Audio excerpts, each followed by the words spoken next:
नमस्कार मित्रों,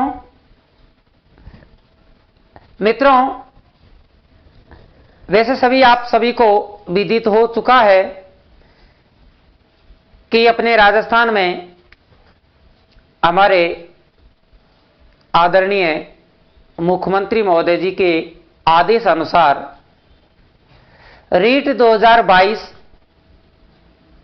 के बारे में उन्होंने आदेश निकाला था। सभी बेरोजगार साथियों को अवगत उन्होंने कराया था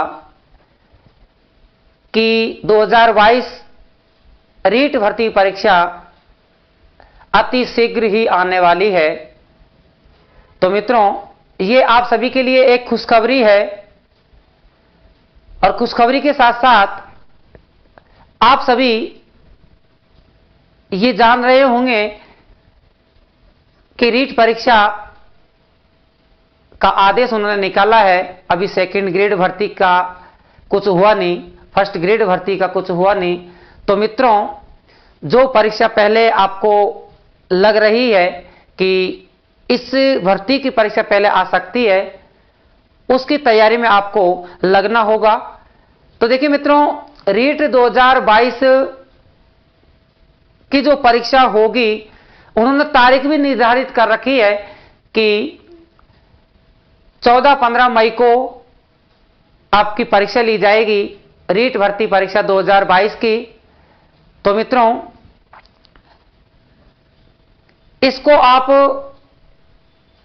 हकीकत समझे, क्योंकि कोई आदेश किसी मंत्री का नहीं, जबकि जो ये आदेश निकाला है, ये आदेश जो कहा है, वो हमारे माननीय मुख्यमंत्री महोदय जी के कलम से है। तो ये तो स्वाभाविक है कि आपकी परीक्षा निश्चित है। तो देखिए, इस भर्ती परीक्षा के लिए जो आपके रीट 2022 के अंदर जो पेपर आने वाला है, जो आपके पेपरों में प्रश्न आने वाले हैं, पेपर कैसा आएगा, पेपर में प्रश्नों के उत्तर किस प्रकार हमको देना है, उस प्रकार से आप देखिए मित्रों कि रीट भर्ती परीक्षा का जो पैटर्न है, अर्थात जो परीक्षा पैटर्न है,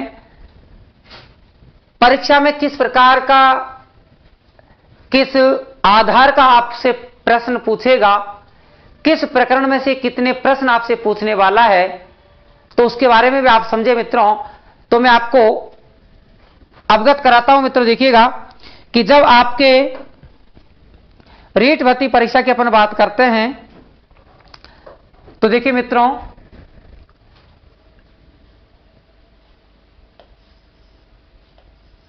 रीट भर्ती परीक्षा, देखिएगा रीट भर्ती परीक्षा, रीट भर्ती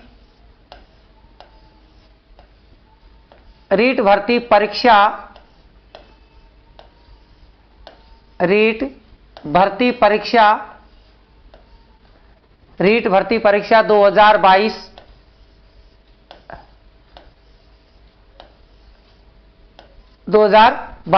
तो देखिए मित्रों कि रीट भर्ती परीक्षा 2022 की अपन चर्चा करेंगे। इसके पाठ्यक्रम के बारे में मैं आपको बताऊंगा, मैं आपको अवगत कराऊंगा कि जब 2022 के अंदर जो पेपर आने वाला है आपका रीट का, वो किस प्रकार के आने वाला है, वो भी देखिए मित्रों कि रीट भर्ती परीक्षा 2022 के अंदर जो आपको पेपर देगा, इसका जो संपूर्ण जो सिलेबस रहेगा वो देखिएगा।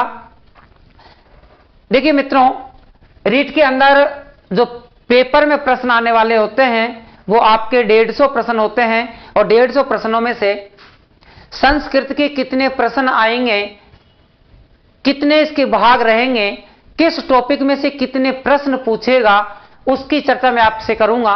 तो देखिए मित्रों, जब अपन रीट भर्ती परीक्षा की बात कर रहे हैं और इसमें अपन बात करें संस्कृत की, तो देखिए मित्रों, संस्कृत की चर्चा मैं आपसे करूंगा कि संस्कृत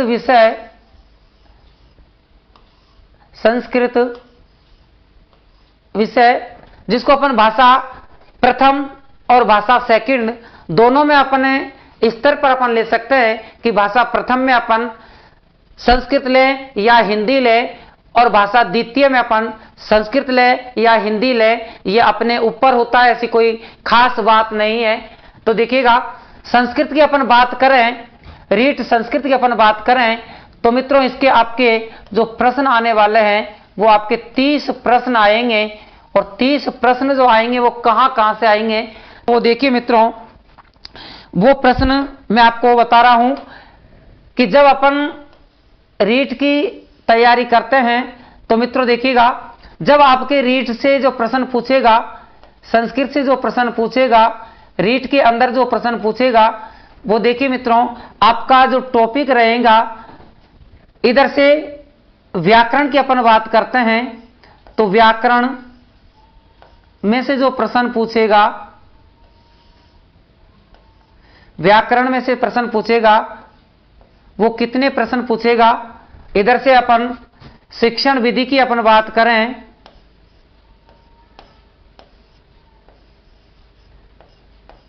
शिक्षण विधि, तो देखिए मित्रों जब आपके प्रश्नों का नाम आता है तो देखिए व्याकरण में से वो 15 प्रश्न पूछा जाता है, इधर से शिक्षण विधि में से 15 प्रश्न पूछता है। लेकिन मित्रों याद रखें कि व्याकरण में से भी जो प्रश्न पूछेगा, किस किस टॉपिक में से जो प्रश्न पूछेगा वो देखिएगा कि जिस प्रकार व्याकरण की अपन बात करते हैं तो व्याकरण के देखिए मित्रों व्याकरण में से जो प्रश्न पूछेगा तो एक तो आपका गद्यांश आएगा,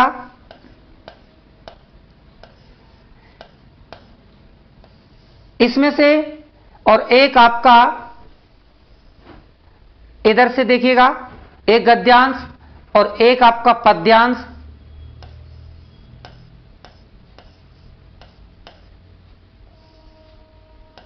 एक आपका गद्यांश देगा, एक आपका पद्यांश देगा। तो याद रख लेना गद्यांश में से जो प्रश्न पूछेगा वो आपके 5 प्रश्न लगभग वो पूछेगा। इसी प्रकार पद्यांश में से भी आपके लगभग वो 5 प्रश्न पूछेगा। 5 प्रश्न पद्यांश में से पूछेगा, 5 प्रश्न आपके गद्यांश में से पूछेगा, और जो व्याकरण से संबंधित है वो आपके 5 प्रश्न यहां से पूछेगा। तो इस प्रकार याद रखें 5 प्रश्न ही वो इसमें से पूछेगा। अब बात ये आती है कि व्याकरण की जो प्रश्न पूछेगा वो भी गद्यांश में से व्याकरण से संबंधित पूछेगा, और व्याकरण से जो पद्यांश देगा पद्यांश में से भी वो व्याकरण से संबंधित प्रश्न करेगा। तो देखिए गद्यांश में से जो प्रश्न करने वाला है वो देखिए मित्रों जब गद्यांश में से जो प्रश्न पूछेगा तो याद रख लेना इधर से आपसे एक तो कारक से संबंधित प्रश्न करेगा, एक तो आपका कारक से संबंधित प्रश्न पूछेगा।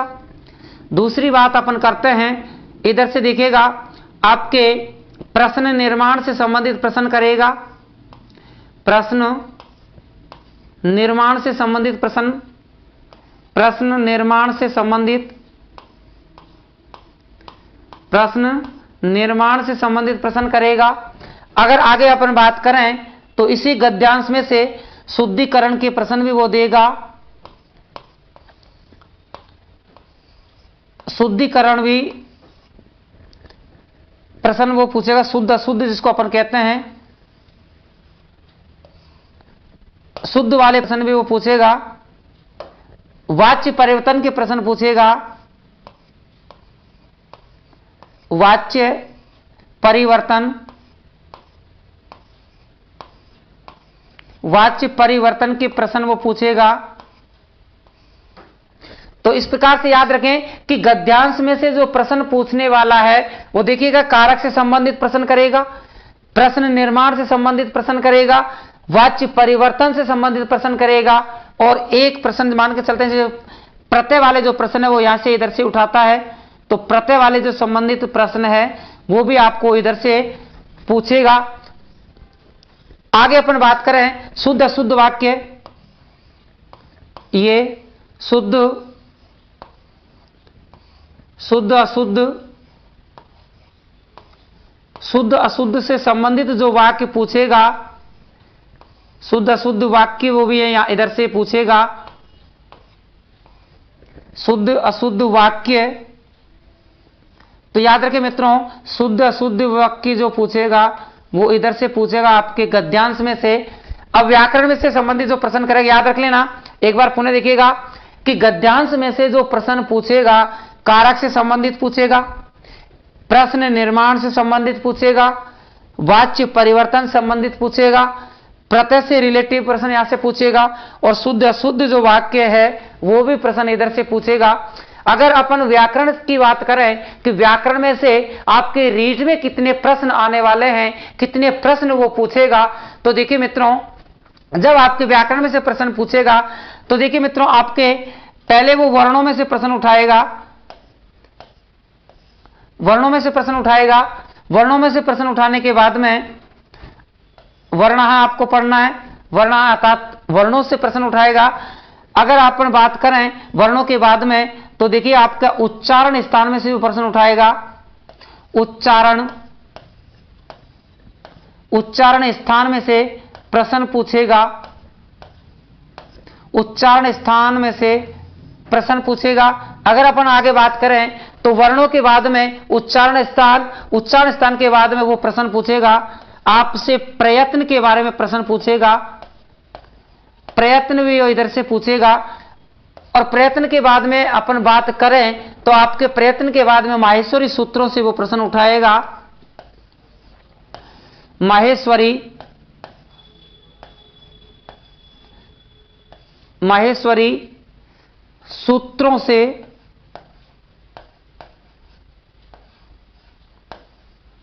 माहेश्वरी सूत्रों से आपसे प्रश्न उठाएगा। और देखिए मित्रों, जब इधर पद्यांश की बात अपन करते हैं तो पद्यांश में से मित्रों इधर से देखिएगा आपसे वो संधि से संबंधित प्रश्न करेगा। पहले अगर देखिएगा, अगर अपन जैसे साहित्य की अपन बात कर सकते हैं तो देखिए मित्रों, साहित्य की अपन बात कर सकते हैं तो इधर एक आपका देखिए छंद से प्रश्न करेगा, इधर अलंकार,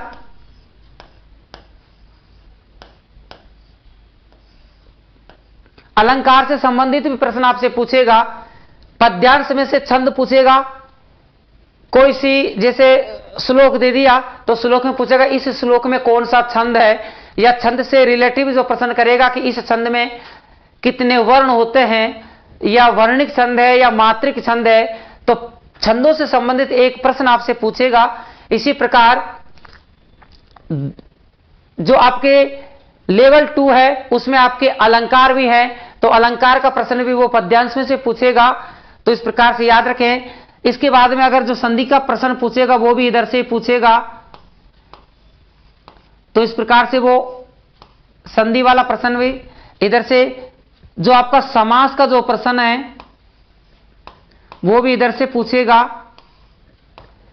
इधर से अगर बात करें उपसर्ग की अपन बात करें तो उपसर्ग भी वो इधर से पूछेगा।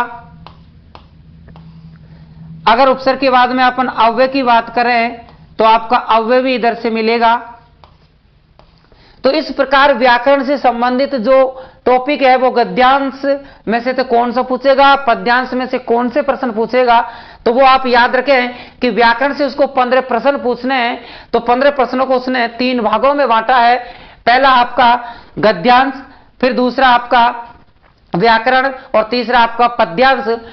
गद्यांश में से वो 5 प्रश्न पूछेगा, कारक से संबंधित पूछेगा, प्रश्न निर्माण से संबंधित पूछेगा, वाच्य परिवर्तन से संबंधित पूछेगा, प्रत्यय से संबंधित पूछेगा, शुद्ध है। इधर से देखिएगा, इधर से आपका वो संख्या संबंधित पूछेगा, शुद्ध है, अशुद्ध है, संख्या से संबंधित प्रश्न पूछेगा, संख्या से संबंधित, समय से संबंधित, इस प्रकार के जो प्रश्न पूछेगा वो आपको गद्यांश से पूछेगा। अगर अपन बात करें व्याकरण की तो व्याकरण से याद रख लेना, वर्णों से संबंधित प्रश्न पूछेगा, अर्थात इधर से क्या पूछेगा, वर्णों से संबंधित प्रश्न पूछेगा, वर्ण से संबंधित प्रश्न करेगा। कि माहेश्वरी सूत्रों के आधार पर कुल वर्ण कितने होते हैं, या पाणिनीय शिक्षा के आधार पर कुल वर्ण कितने होते हैं, पाणिनीय शिक्षा के आधार पर स्वर वर्णों की संख्या कितनी होती है, व्यंजन वर्णों की संख्या कितनी होती है। इस प्रकार से वो प्रश्न वर्णों से करेगा। उच्चारण स्थान में से भी प्रश्न पूछेगा कि उच्चारण स्थान कितने होते हैं, पाणिनीय शिक्षा ग्रंथ के अनुसार उच्चारण स्थान कितने हैं। पाणिनीय का ग्रंथ अष्टाध्यायी जो लौकिक व्याकरणिक ग्रंथ कहलाता है, तो अष्टाध्यायी में उच्चारण स्थान कितने माने हैं। इस प्रकार से वो किसी भी प्रकार का प्रश्न पूछ सकता है। इसी उच्चारण स्थान को साथ में लेकर के वो ये भी पूछ सकता है कि उच्चारण स्थान पतंजलि ने कितने माने हैं, भट्टोजी दीक्षित के अनुसार कितने कहे जाते हैं। इसी के आधार पर पूछ सकता है कि सवर्ण संज्ञा में कितने उच्चारण स्थान प्रयोग में लाए जाते हैं। सवर्ण संज्ञा में उच्चारण स्थानों के साथ में प्रयत्न भी वहां से पूछ सकता है, तो प्रयत्न का साथ मानते हुए वो सवर्ण संज्ञा के बारे में प्रश्न कर सकता है। कुछ संज्ञाओं से वो प्रश्न पूछ सकता है। तो इस प्रकार याद रखें, माहेश्वरी सूत्रों में 14 माहेश्वरी सूत्र अपन पढ़ते हैं। माहेश्वरी सूत्रों में इत संज्ञक वर्णों की संख्या कितनी है, माहेश्वरी सूत्र कितने हैं, माहेश्वरी सूत्रों के ग्रहण करने वाले कौन है, उत्पत्ति करने वाले कौन है, माहेश्वरी सूत्र किसके डमरू से उत्पन्न हुए हैं। तो ये सब बातों से जो प्रश्न पूछने वाले हैं वो यहां से पूछेगा। अगर अपन पद्यांश की बात करें तो पद्यांश में से छंद का प्रश्न पूछेगा, संधि का प्रश्न पूछेगा, संधि विच्छेद दे देगा, संधि करवाएगा, संधि दे देगा, संधि का नाम पूछेगा। किसी भी प्रकार से वो प्रश्न संधि में से कर सकता है। इसी प्रकार समास में से समास का समस्त पद दे देगा, समास विग्रह पूछेगा, समास विग्रह दे देगा, समस्त पद पूछेगा या समास का नाम पूछेगा। इस प्रकार से उपसर्ग और अव्यय में से भी आपसे प्रश्न पूछे जाएंगे कि उपसर्ग किसे कहते हैं, उपसर्ग कितने होते हैं। अव्यय कोई लाइन दे देगा उसमें अव्यय पूछेगा, कोई पद दे देगा उसमें अव्यय पूछेगा कि इसमें कितने अव्यय हैं। तो इस प्रकार से किसी अव्यय का अर्थ भी वो पूछ सकता है। तो पद्यांश में से आपके 5 प्रश्न, व्याकरण से आपके 5 प्रश्न और गद्यांश में से आपके 5 प्रश्न। इस प्रकार से उन्होंने व्याकरण के 15 प्रश्नों को विभाजित कर रखा है। अगर अपन बात करें शिक्षण विधि की, तो शिक्षण विधि में देखिए मित्रों, शिक्षण विधि में से जो प्रश्न करेगा वो प्रश्न आपके सामने देखिएगा। शिक्षण विधि में से भी आपके देखिएगा उन्होंने जो भाग कर रखे हैं वो देखिएगा मित्रों। शिक्षण विधि में देखिएगा इसमें से आपके 15 प्रश्न पूछेगा। 15 प्रश्न में देखिए सर्वप्रथम वो कौशल, जो भाषा कौशल है आपके, इधर मैं लिख देता हूं भाषा कौशल। ये भाषा कौशल से जो प्रश्न करेगा, भाषा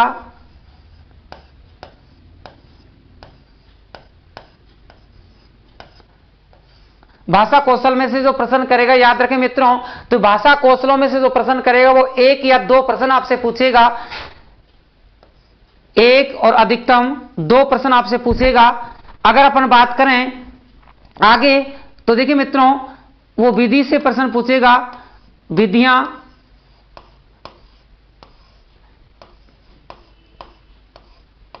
विधियों में से प्रश्न करेगा जिसमें से याद रखें मित्रों 3 या 2 प्रश्न वो पूछेगा। अधिकतम 3, कम से कम 2 प्रश्न वो विधियों में से पूछेगा। अगर अपन बात करें शिक्षण विधि की तो मित्रों याद रखें शिक्षण जो विधि है, टीचिंग मेथड जो है, उसमें से कितने प्रश्न पूछने वाला है। शिक्षण विधियां, तो शिक्षण विधियों में से जो प्रश्न पूछेगा वो देखिए मित्रों, शिक्षण विधियों में से जो प्रश्न पूछेगा तो देखिएगा कम से कम 8 और अधिकतम वो 9 प्रश्न पूछता है। और इन 9 प्रश्नों में जब अपन बात करते हैं तो देखिएगा इसमें जो आपके प्रश्न पूछेगा, देखिएगा आपके पद्य शिक्षण में से पूछेगा, आपके गद्य शिक्षण में से पूछेगा। गद्य शिक्षण में से भी प्रश्न, ये गद्य शिक्षण, इधर से आपका नाटक शिक्षण, इधर से आपका व्याकरण शिक्षण, और अपन आगे बात करें तो इधर से मित्रों आपके अनुवाद शिक्षण, जिसको रचना शिक्षण, अनुवाद शिक्षण, अनुवाद, ये आपके 8 या 9% पूछेगा। और एक जो टॉपिक और है आपका, देखिएगा मित्रों, वो है आपका, इधर लिख देता हूं, वो है आपका मूल्यांकन। और मूल्यांकन में से जो प्रश्न करेगा वो देखिए मित्रों, मूल्यांकन में से जो प्रश्न पूछेगा वो आपके 1 या 2 प्रश्न पूछेगा। तो इस प्रकार आपके शिक्षण विधियों में से जो प्रश्न आने वाले हैं वो 15 प्रश्न आने वाले हैं। 15 प्रश्नों को उन्होंने भाषा कौशल विधियां, शिक्षण विधियां और मूल्यांकन का बंटवारा उन्होंने कर रखा है। तो इस प्रकार आपके संस्कृत लेवल फर्स्ट और लेवल सेकंड, ये लेवल फर्स्ट और लेवल सेकंड, इस प्रकार से प्रश्न आपसे पूछेगा।